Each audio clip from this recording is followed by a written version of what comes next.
T'as vu que ça arrive seulement. T'étais où? En tête, après j'ai passé le long un peu des quais. Fatih, elle a eu peur, on savait pas où t'étais, on était perdus. Hein. Non, t'inquiète, moi je suis jamais perdu, tu penses bien. J'ai accompagné Marie, comment dire, et après il fallait faire tout le tour pour revenir parce que t'as vu, tout est fermé là, tout est cadenassé. Hein. Ouais, c'est clos. D'accord. Ouais. Et juste pour info, hein, après on va nous dire qu'on est 200 000, 300 000, les blaireaux. On est parti à 13h, d'accord.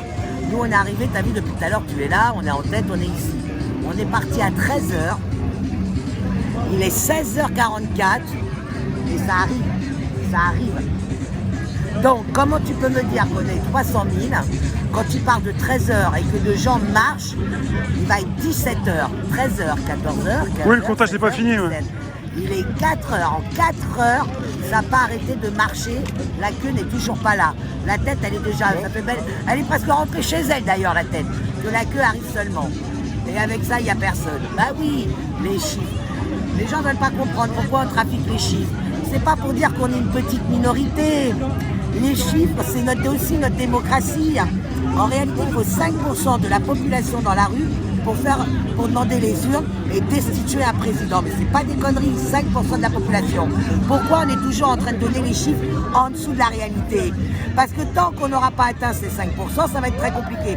Je dirais même qu'avec eux, 10%. C'est quoi 10% sur 65 millions? C'est rien en vérité. Et c'est pour ça qu'on minimise les chiffres.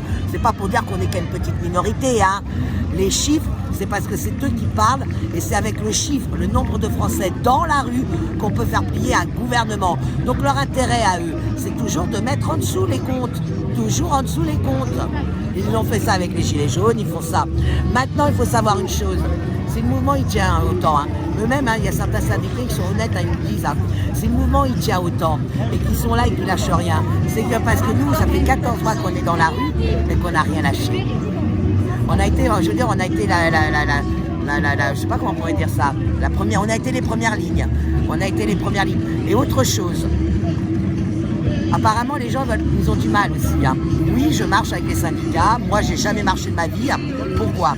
Parce qu'à chaque fois c'était pour leur congrégation, leur caste, hein, leur classe sociale, leur revendication perso, on va dire. Ça a impacté le privé, mais pas dans le bon sens. On est bien d'accord. Aujourd'hui, je marche avec eux. Pourquoi? Parce que c'est le même combat pour tous, la retraite.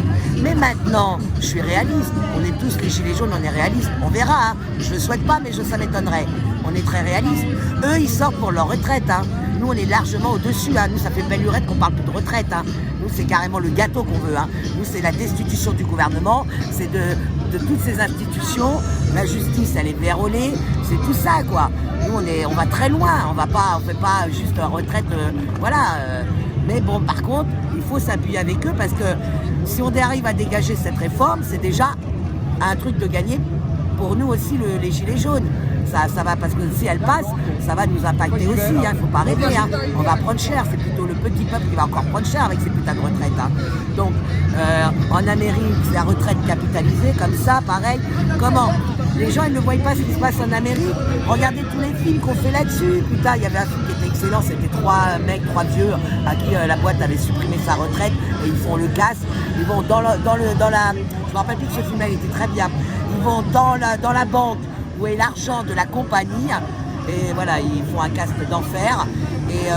Mais là aussi, c'est que des films par contre. La réalité, c'est effectivement, leur retraite avait été sucrée, mais dans les films, le bon gagne toujours. Dans la réalité, c'est le pourri qui gagne. Le pourri gagne toujours. Pourquoi? Parce que nous, le bon, les gens bien, les gens qui sont bienveillants et qui ont l'honnêteté, la dignité, l'honneur, ces gens-là, une fois sur deux, on laisse toujours la place aux pourris. Parce qu'on ne peut pas rentrer dans le conflit. Donc c'est nous-mêmes qui nous regardons.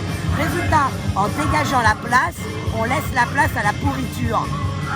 Et bien aujourd'hui, les gens bien sont dans la rue et ils ne sont pas prêts de dégager la place. Et comme ça, d'ailleurs, c'est comme ça qu'on fera le ménage par rapport aux ceux qui sont là pour obtenir certaines choses, les opportunistes. Par rapport aux opportunistes, justement, eux, ils finiront par dégager aussi, parce que les gens bien sont dans la rue et on ne laissera plus la place à toute cette pourriture, je le redis. C'est ça la différence.